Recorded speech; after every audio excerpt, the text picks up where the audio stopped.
Right, we're going to keep this recap pretty short today because first of all, we've got a lot to get into, and second of all, there wasn't that much that released.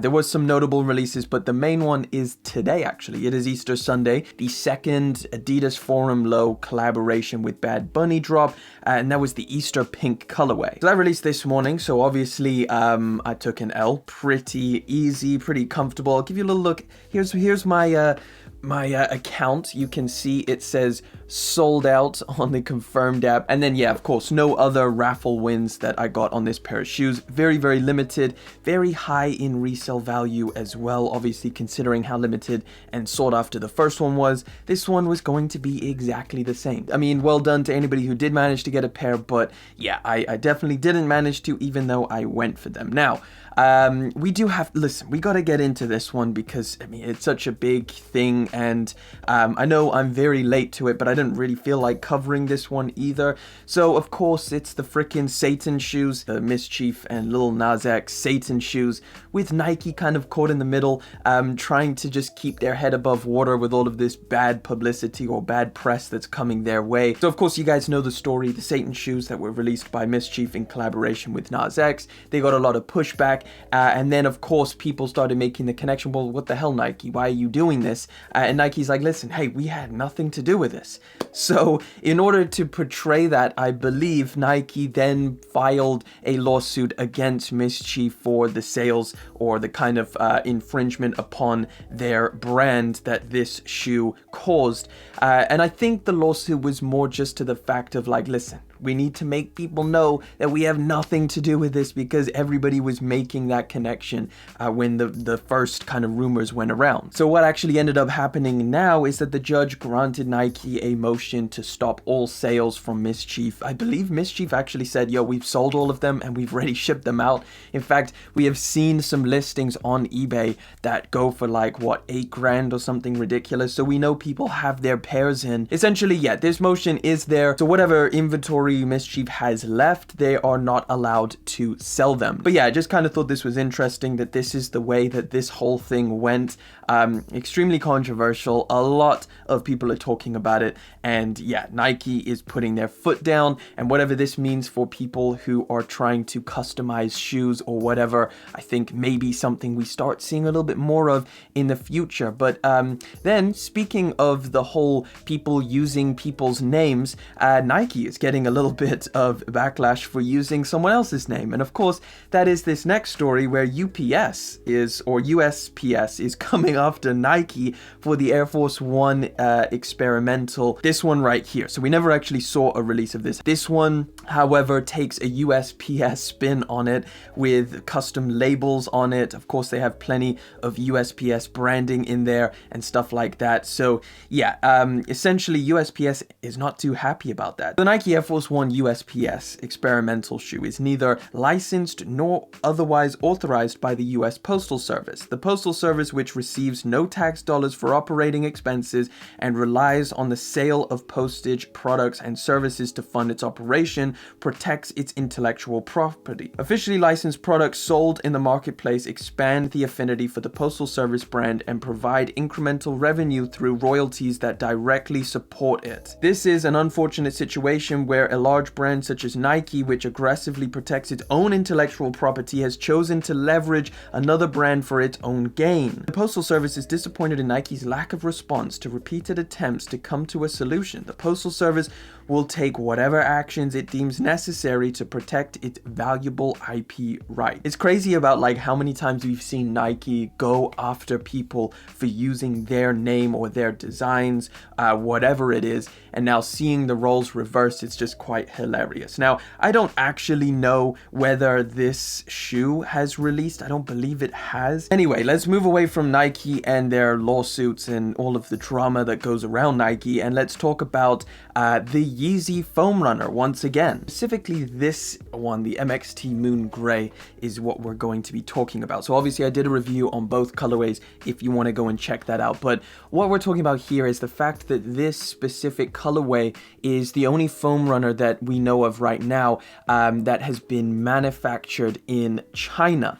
So of course, when Adidas and Yeezy came out with the foam runner, they were very proud about the fact that all manufacturing took place in the US for these shoes. So both colorways, the Sand and the original Ararat colorway, were both manufactured in the US. However, this one surprisingly just came out as made in China. There wasn't any kind of reference to why that is, or any reasoning, any announcement from Adidas as to why this specific colorway was made in China. Now, we do have a couple theories as of right now. One popular theory that I think a lot of people mentioned in the video I made on these was that this specific kind of mixture effect that you see on this colorway is only capable for manufacturers in China. I find it a little bit hard to believe that China is the only manufacturer capable of creating this swirl effect. Like, surely the US would be able to do that. Maybe there's something to do with the scale factor, like they needed to pump out a lot of units, and China was the only one to be able to provide this mixture effect with that amount of units. I'm not too sure, but it just kind of seems a little bit kind of strange. I'm sure it is something pretty harmless. So in this article that we're talking about here from Complex, they actually reached out to Adidas, and I think Adidas had no comment. Is this colorway still made with the same material that the other one is made of? It feels pretty much the same. I did mention that this one feels a little bit softer. It's something that is no longer made of algae, and that's why it's made in China.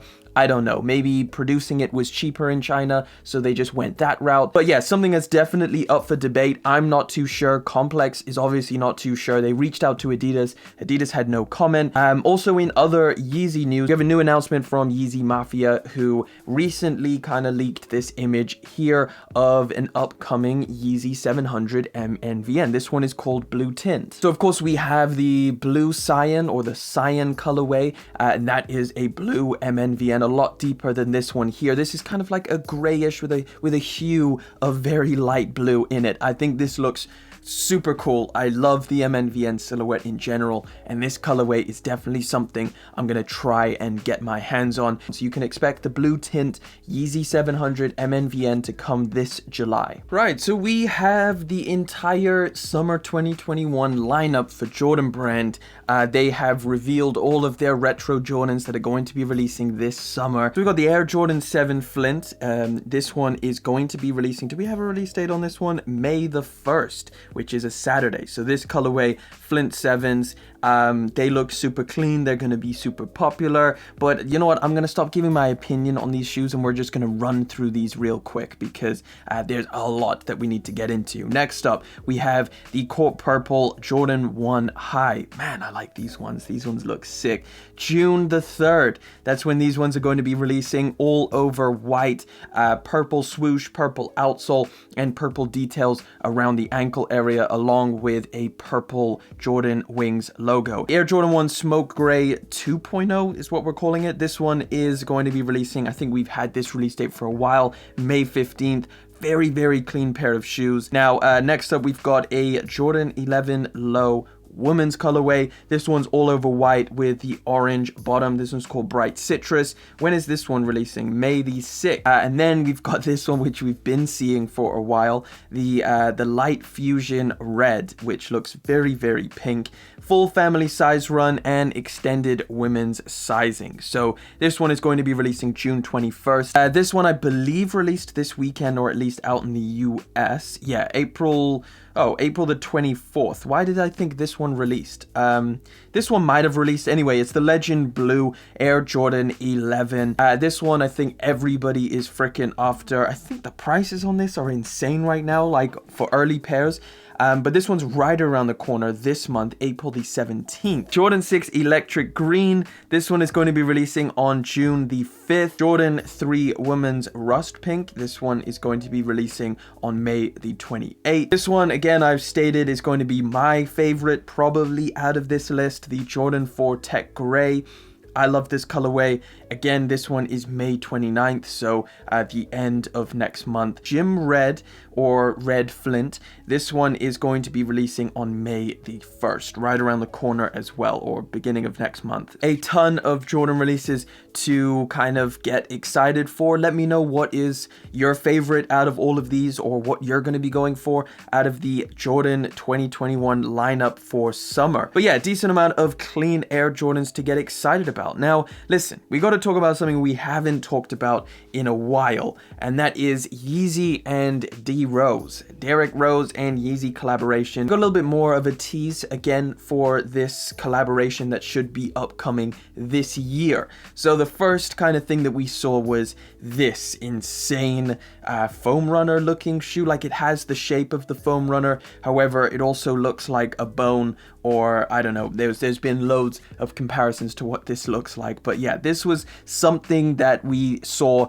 earlier last year, and this is something that is going to be releasing. So a Derrick Rose and Yeezy foam runner. But yeah, essentially what fueled today's story is this Instagram post that D Rose put out, and it was basically this right here. So you've got a couple of swipe images that you can see over here on Instagram, and then he writes this huge long thing about Kanye West, saying how much he thanks Kanye West, and just all of these really positive things about Kanye, which is obviously they're super good friends.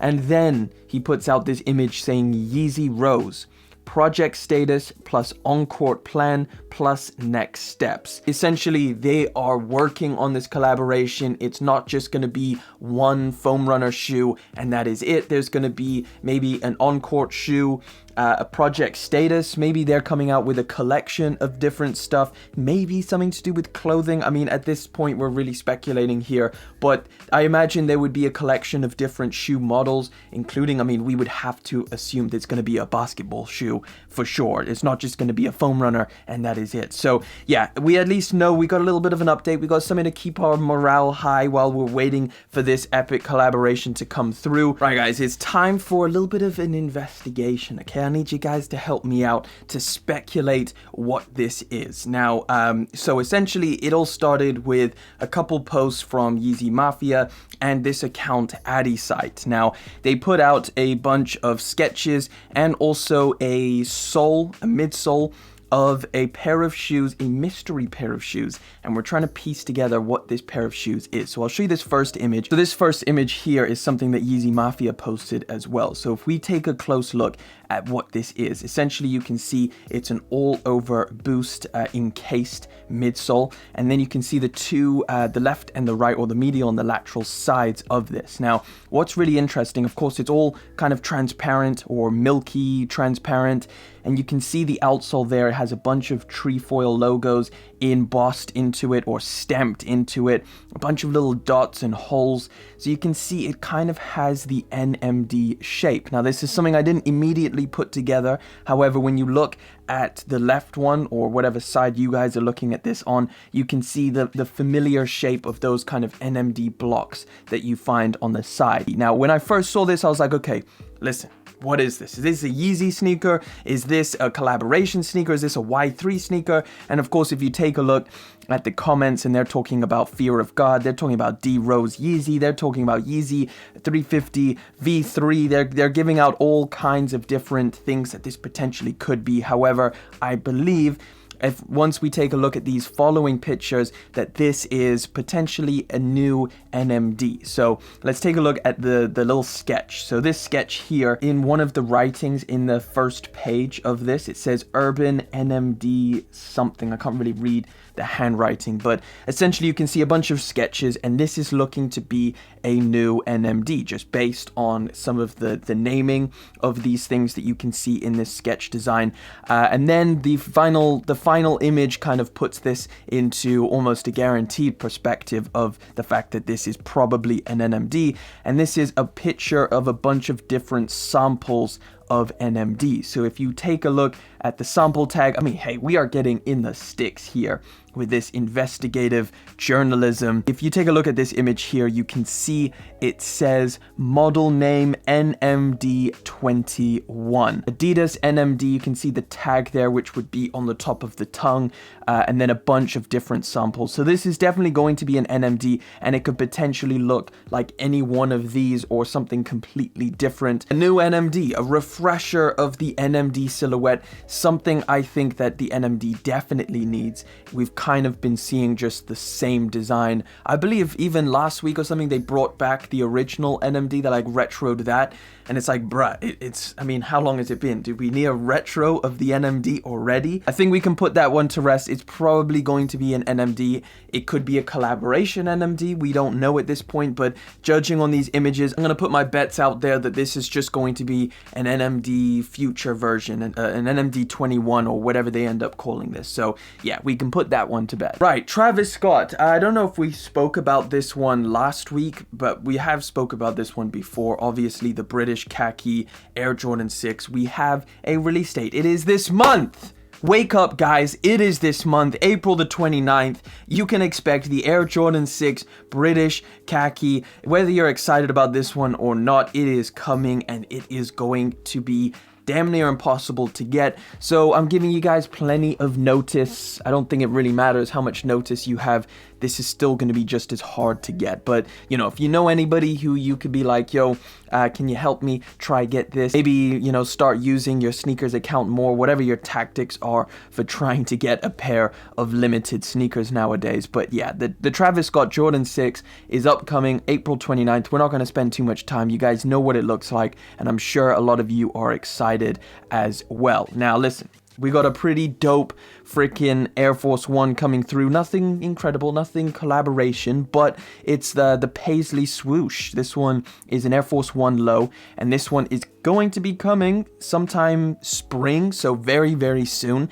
I actually added this in here because I liked the look of it so damn much. I think this looks clean as hell. I'm always looking for like a more premium Air Force One that looks really good, because I know there's obviously the basic all white or all black Air Force One, but I like the premium touches to this silhouette specifically. Like one of my favorite Air Force Ones is the Stussy ones. I think they look so sick. But either way, this Paisley Air Force One looks dope, and it is coming very, very soon, so stay tuned because we will get some release dates for that one. Now, we also have another brown Jordan 1 coming very, very soon. This one is a brown and black color blocking. Like, we are seeing a lot of mocha or brown holiday 2021. Now, I believe this is just a rendered image. I don't actually believe that this is exactly what it's going to look like. However, it may. It's called black, Archaeo brown, and dark chocolate. So this is the rendered image of what it could look like. It looks pretty clean, nothing I'm mad at for sure. I feel like black and brown kind of goes together, especially on a Jordan 1 silhouette. It kind of fits. We got 4 different dunks that are coming up really, really soon. So I'm just going to quickly, here's the release dates, and then we're going to move on because I don't want to spend too much time on another colorway of a freaking dunk. So we've got this one right here, the Team Green. This one's going to be releasing on April the 16th. And then this one, of course, the Michigan Dunk Low. This one is going to be April the 16th as well. And then we've got this one for the ladies, a Dunk Low Green Glow, or at least I believe it's a women's colorway.